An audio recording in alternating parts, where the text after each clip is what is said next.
ආයිබෝවන් යාළුවනේ. ඉතින් අද අපි කතා කරමු කොහොමද අපි වෙසක් කූඩු වලට එහෙම ධර්ම චක්‍රයක් කපා ගන්න කියලා. මුලින්ම මේ විදිහට සමචතුරස්‍ර හතරස් කොටයක් ගන්න ඕනේ. ඊට පස්සේ මේ විදිහට අරගෙන ත්‍රිකෝණයක් ටිකකින් නවාගෙන හදා ගන්න ඕනේ.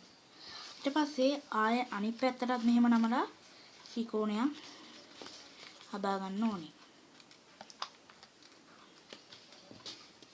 ඊට පස්සේ ආය අනිත් පැත්තට නමලා ත්‍රිකෝණයක් හදා ගන්න ඕනේ.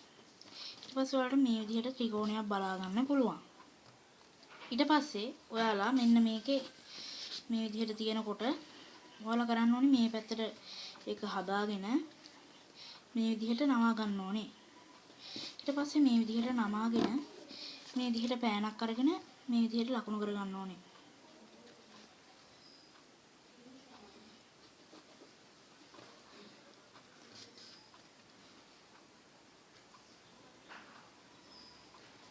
මේ විදිහට නැමුවට පස්සේ අපිට තියෙන්නේ මේ අපි ඇඳගත්ත ටික මේ විදිහට මේ ත්‍රිකෝණේ කපන්න ඕනේ. ඒක වැඩක් නැහැ.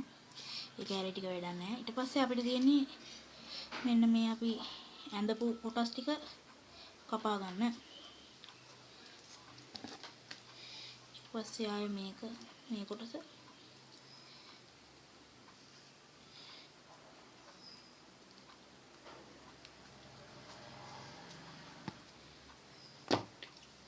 ඊට පස්සේ ආයේ ඊළඟට මේ කොටස. ඊට පස්සේ එච්චර අපිට කපන්න තියෙන්නේ. ඊට පස්සේ අපිට දැන් තියෙන මේක දිගාරින්න.